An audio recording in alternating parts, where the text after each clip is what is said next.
छत्तीसगढ़ महतारी जी, मोर भारत माँ के माटी।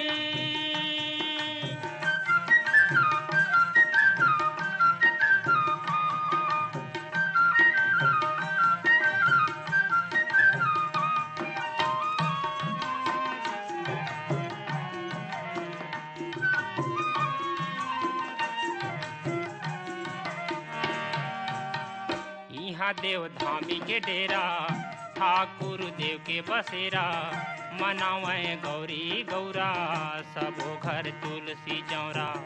यहाँ देव धामी के डेरा, ठाकुर देव के बसेरा, मनावे गौरी गौरा, सबो घर तुलसी चौरा। यहाँ 33 कोटि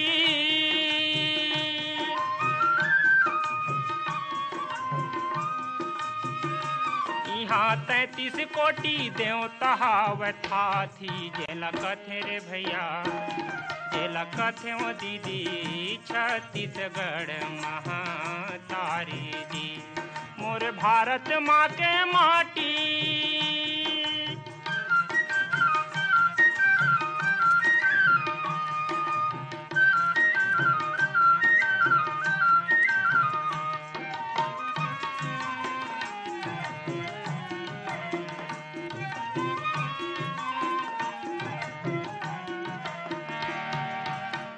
बोवे कोदो कुटकी, खावे मऊहा घुघरी, पहिरे फरिया लुगरी, खेले घर घुंदिया फुगड़ी।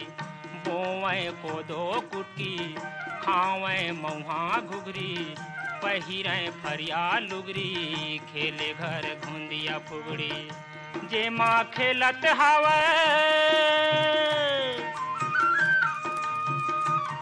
माँ खेलत हवे, लइका डुडुआ बाटी, जेला कथे रे भैया, जेला कथे वो दीदी, छत्तीसगढ़ महतारी जी, मोर भारत माँ के माटी।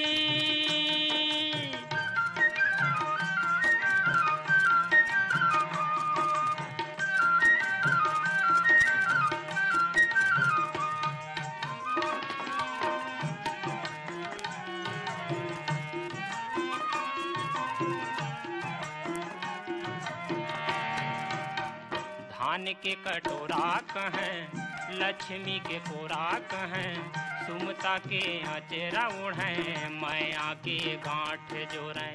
धान के लक्ष्मी के कोरा कहें, सुमता के अचेरा ओढ़ें, माया के गांठ जोड़ें। कनवा खोरवा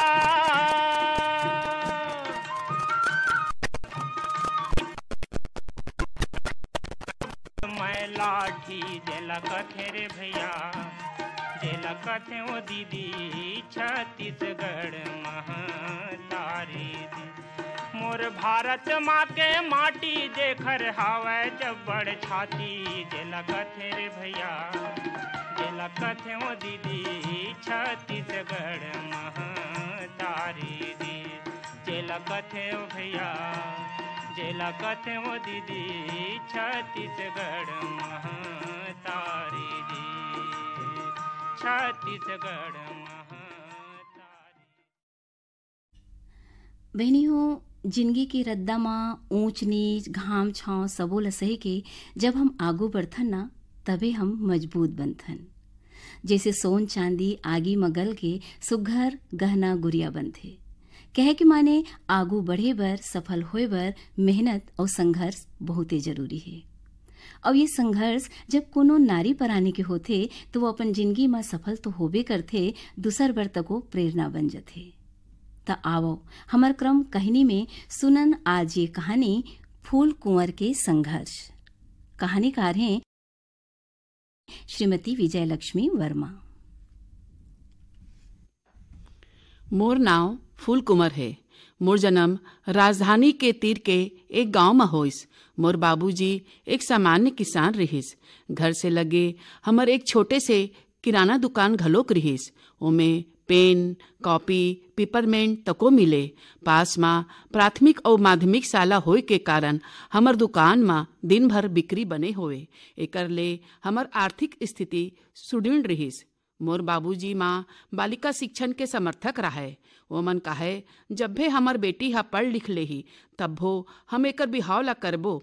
यही सेती ओमन मोला खाली बखत मा दुकान में बिठा देतीस और कहतीस, बेटी एकर से तोर गणित भी बने होही और तोला मनखे से व्यवहार करे बर घलो काही। कक्षा 5वीं में रहें त मोर घर में जुड़वा भाई के जन्म होइस। मोर माँ एमन ला राम लक्ष्मण के नाम दे दिस।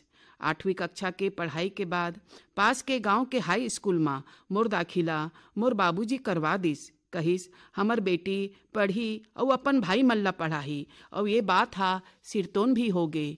मोर भाई मन मोर संगे संग पढ़े और कक्षा में अच्छा नंबर लावे।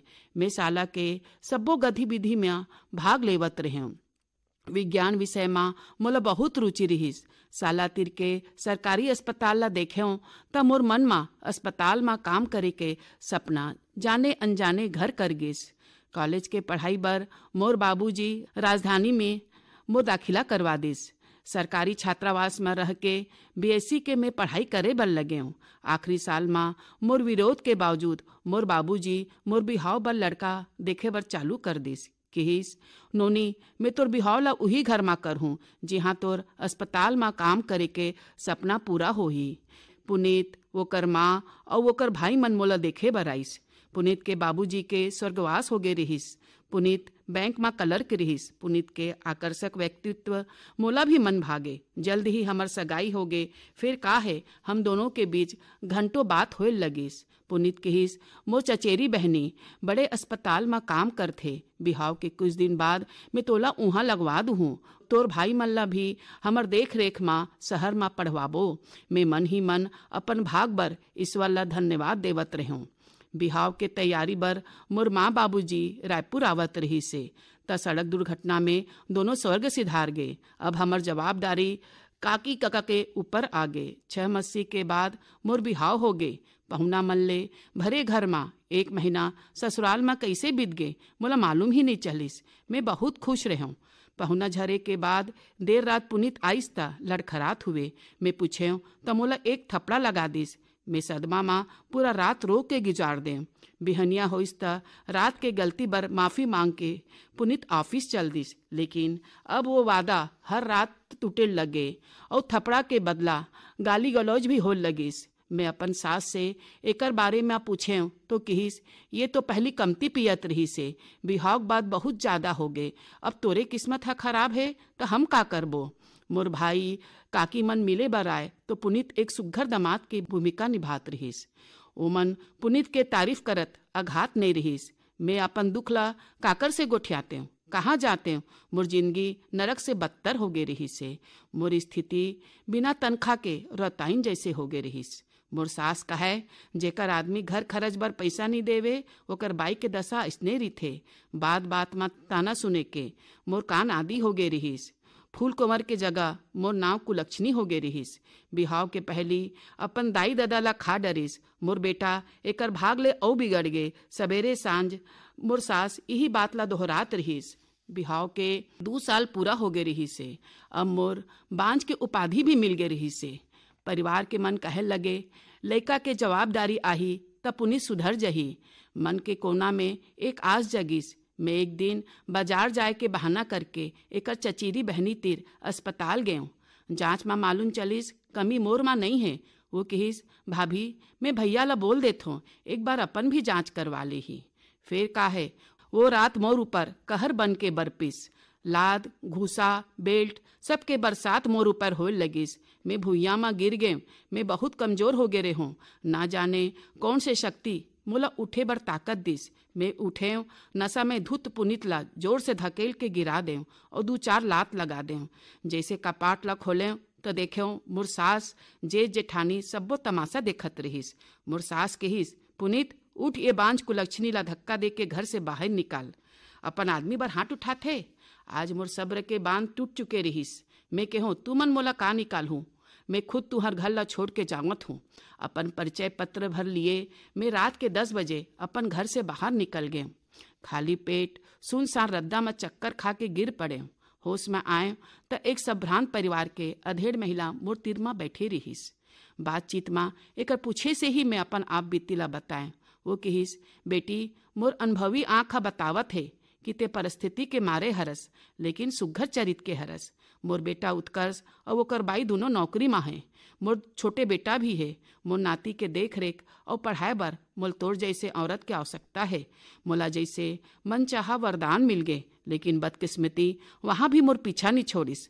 उत्कर्ष बाबू घर में आइस त चिल्ला चिल्ला के कहत रहिस, माँ ते कोनो ला भी घर में रख लेथस, न चीन न पहचान, ऐसने मन बच्चा चोर रही थे, निकाल वाला घर से बाहर। अपन माँ के गोठला उत्कर्ष बाबू सुनबे नहीं करिस। मैं बिना कुछ बताए घर से बाहर निकल गए। रात के 8 बजे रहिस। एक सुनसान गली में एक लड़का ला 2 ठन लड़का नंगत के पिटत रहिस। मोर हल्ला ला सुन के वो दोनों लड़का मन हा बोला छोड़ के भाग गए। पास में गयो ता लड़का लहू लहुआन हो गए रहिस। मैं आगे बढ़्यो तो वो लड़का मोला दीदी कह के बुलाइस। तब मोला अपन छोटे भाई के याद आ गिस। जैसे तैसे घसीट के बोला रद्दा में लाए। ऑटो वाले के मदद से पास के अस्पताल में ले गए। मैं कर सिरहाना में बैठे रहो। तब भी रात कुन 12 बजे जोर जोर से चिल्लाए के आवाज आइस, डॉक्टर साहब मोर भाई के ये हालत कौन करिस। मोला बैठे देख के उत्कर्ष बाबू आग बबला हो गए। कहे लगिस, ते तो मोर परिवार के पीछे पड़ गइस, राम में पुलिस ला बुलावत हो। मैं बिना कुछ कहे सुने चुपचाप बरामदा के बेंच में आके बैठ गए। अब मोर पास गांव वापस जाए के अलावा कुछ चारा नहीं रहीस। मोर नाव के आगे अब बिचारी भी जुड़ जही। मोला अपन माँ बाप के चेहरा दिखत रहीस। कतका शौक से उमन मोला पढ़ाए रहीस। अतकी माँ डॉक्टर साहब और उत्कर्ष बाबू के गोठा मोर कान में सुनाई पड़िस। डॉक्टर साहब मोर भाई ला कहीं हो जातिस तो मैं अपन माँ ला का मुँह दिखाते हूँ। तब डॉक्टर साहब कहिस, अगर वो महिला बखत में आपके भाई ला नहीं लातिस तो ये बात बिगड़ जतिस। पश्चाताप में भरे उत्कर्ष बाबू दौड़ के बाहर आइस। मोला बैठे देख के कहिस, भगवान मोला आपसे माफ़ी मांगे के मौका तो कम से कम दे दिस। और विनती करे लगिस, मोर घर माँ मोर बहनी बन के रहो। अब मोर आत्मसम्मान हा आड़े आगे मैं साफ साफ मना कर दें। वही बेंच में ढलंग गए, बिहनिया होके इंतजार करे लगे। अचानक आँखी खुलिस त देखो सामने डॉक्टर साहब खड़े रहीस। कह लगिस, बेटी तोर बारे में उत्कर्ष बाबू के माँ हा मोला सब कुछ बता दे है। काते मोर अस्पताल में काम करबे। तोर जैसे कई बेसहारा माई लोगन मोर अस्पताल में नौकरी करके अपन जिंदगी बसर करत है। बहुत दिन बाद अपन बर बेटी शब्द के संबोधन सुन के मोर पीड़ा आंसू बन के लगातार गिरेल बर लगिस। डॉक्टर साहब कहिस, मोर बेटा सब परिवार विदेश में बस गे है, ते हमर बूढ़ा बूढ़ी के सहारा बनबे। डॉक्टर साहब माँ मोर बाबूजी के चेहरा दिखे बल लगिस। मैं ओकर चरणों में गिर पड़े। मोर निष्ठा और सेवा भाव से पूरा अस्पताल प्रसन्न रहा है। धीरे धीरे मैं पूरा अस्पताल के व्यवस्था ला संभाले बर लगे। यही बीच में डॉक्टर साहब मोला अस्पताल मैनेजमेंट के कोर्स करवा दिस। मैं अपन दोनों भाई ला बुलवा लें और अपन काकी काका ला पूरा बात बता दें। आज मैं अस्पताल के व्यवस्थापक हो। डॉक्टर साहब कही थे, मोर बेटी फूल कुंवर नहीं हरे, मोर बेटी वीर कुंवर है।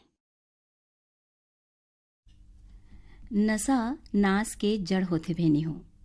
फिर अन्याय ला सहना और ज्यादा बड़े अपराध माने जाते। और यही बात सही है कि हमला अपन किस्मत अपने हाथ में लिखे बर पड़थे। यही सबो बात ला बतात कहानी सुनेन कहानीकार विजय लक्ष्मी वर्मा और कहानी के शीर्षक रही से फूल कुंवर के संघर्ष। और ये कहानी के बाद आवा सुनन ये गीत ला जोन ला स्वर दे हैं कृष्ण कुमार पाटिल और संगवारी।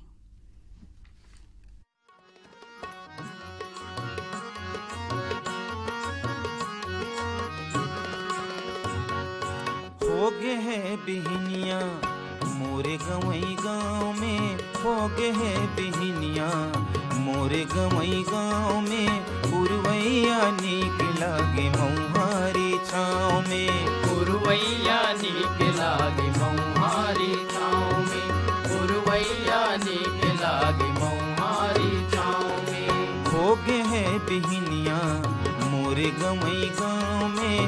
पुरवैया नीक लागे मऊहारी छाँव में, पुरवैया नीक लागे मऊहारी छाँव में, पुरवैया नीक लागे मऊहारी छाँव में।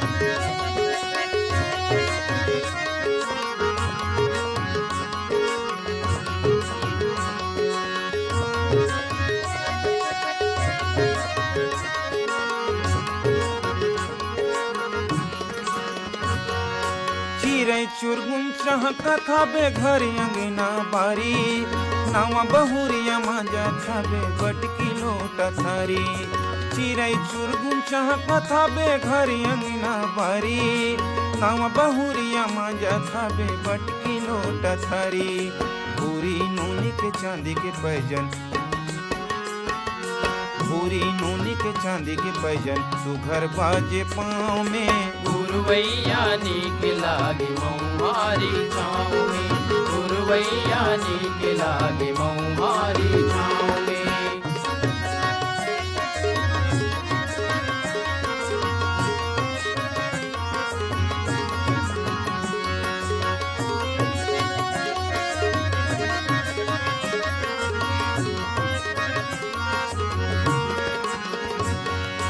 घर पिछोत में सूरज नारायण चकचक ले फरियागे, रौनिया तापे खातिर गांव के लइका मंजूरी आगे।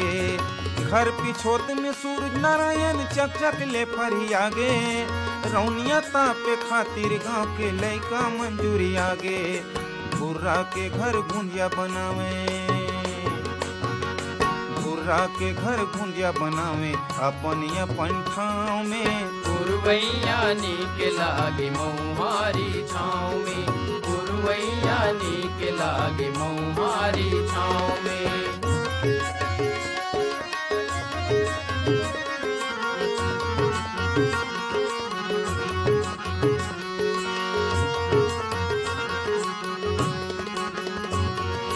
सामर पातर गांव के टूरी हौला बोही के जाथे, फूल झरे कस गोठ लगत रेंगे मस मसा के। सामर पातर गांव के टूरी हौला बोही के जाथे, फूल झरे कस गोठ लगत रेंगे मस मसा के। मंदिर देवाला गमकत हावे, मंदिर देवाला गमकत हावे शिव भोला नाव में। गुरुवैया नीक लागे मौहारी छाँव में, गुरुवैया नीक लागे मौहारी छाँव में। हो गे है बिहनिया मोरे गवई गाँव में, हो गे है बिहनिया मोरे गवई गाँव में। गुरुवैया नीक लागे मौहारी छाँव में, गुरुवैया नीक लागे मौहारी छाँव में, गुरुवैया नीक लागे मौहारी छाँव में, गुरुवैया नीक। बहनियों, घर के बारी बकरी के ताजा साग भाजी खाए के अलगे सुख होते। और अभी भई ताजा धनिया मेथी पालक खाए के मौसम चलत हवे, तो अपन घर में जतका बड़ जगह है सुघर नान नान क्यारी बना के व्यवस्था के हिसाब ले साग भाजी बो सकत हन और पुष्टई के संगे संग ताजा साग भाजी के आनंद उठा सकत हन। ये तो हुई साग भाजी के बात बहनी हो। और जब हम ज्ञान के शिक्षा के बात करथन ना, तो हर महतारी बाप यही चाहते हैं कि हमार लोग लइका पढ़ें लिखें आगू बढ़ें। तो अपन लोग लइका ला धन दौलत तो सब दे भर सोचते हैं, फिर सबले बड़े धन जो ना है वो है शिक्षा और ज्ञान। ये ऐसा धन आए बहनी हो जो लोग कोनो नंगा नहीं सकें, कोनो चुरा नहीं सकें। और एकरे प्रसादे लइका मन देश के सफल नागरिक बनी, सही गलत ला समझ पाही और अपन भविष्य ला उज्जर बनाही। तो हम महतारी बाप के ये जिम्मेदारी बन जाते कि अपन लोग लइका ला शिक्षा और ज्ञान के धन देवन। और बहनी हो, हमार अंगना की फुलवारी तो दोनों जन होते हैं, बेटा और बेटी। तो दोनों में भेद कैसन और काबर। आज के बेरा में दोनों कोनो बात में कमती नहीं है, तो दोनों के पालन पोषण एक बरोबर करन, खान पान शिक्षा दीक्षा कोनो बात में कमी झन करन। भाई स्वस्थ रहना तो दोनों ला जरूरी है और शिक्षित होना तो को दोनों ला जरूरी है। तो हम तो यही कहबो कि बेटा बेटी दोनों हमर बरोबर है, दोनों ला बराबर मान गौन देवन, शिक्षित करन और उनकर खान पान के ध्यान रखन। और एक संग सुनन ये गीत ला जौन ला स्वर दे हैं निका साहू।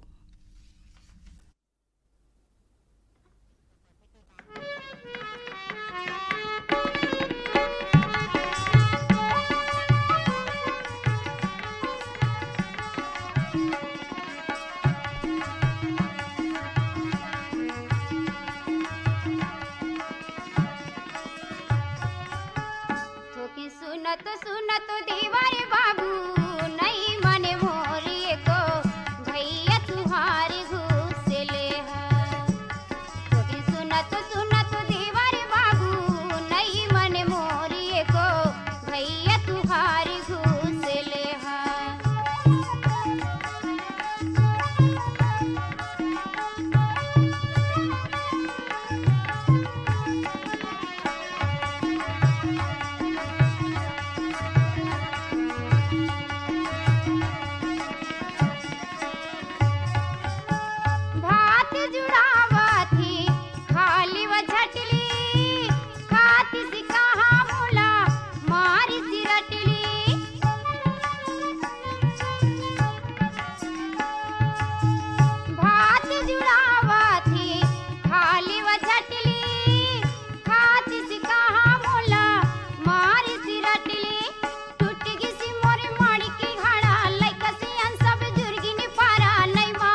सुनत देवर बाबू नहीं मन मोरी को भैया तुहारे घूस ले है।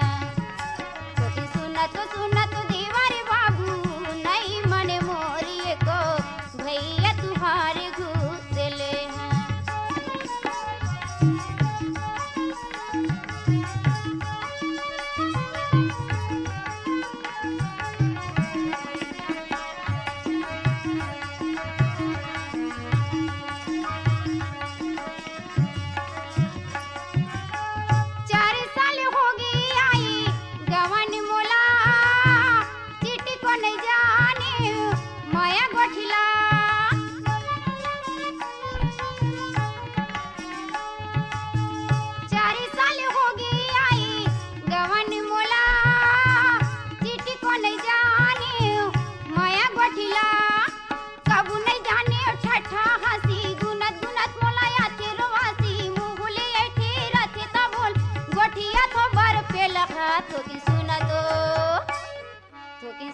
सुनत देवर बाबू नहीं मन मोरी को भैया तुहारे घूस ले है।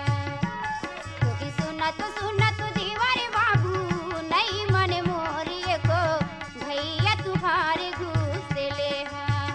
भैया तुहारे घूस ले है। भैया तुहारे घूस ले है। भैया तुहारे घूस ले है। भैया तुहारे बहनियों, यही गीत के संग हमार आज के घर आंगन कार्यक्रम इहे से रात है। और मौका तो भाई ऐसा रही थे कि गोड बात आप मन संग चलते रहा है कार्यक्रम के माध्यम ले। फिर बेरा के मान रखना जरूरी है, तबे अवैया बेरा माँ आप मन संग फिर भेंट होही। तो भाई कार्यक्रम सुनत रहो और कार्यक्रम बर अपन माया दुलार बना रहो ईमेल और चिट्ठी के माध्यम ले। तो भाई आज के कार्यक्रम ले देवा विदा अपन बहनी आशा ला और लेवा हमर राम राम।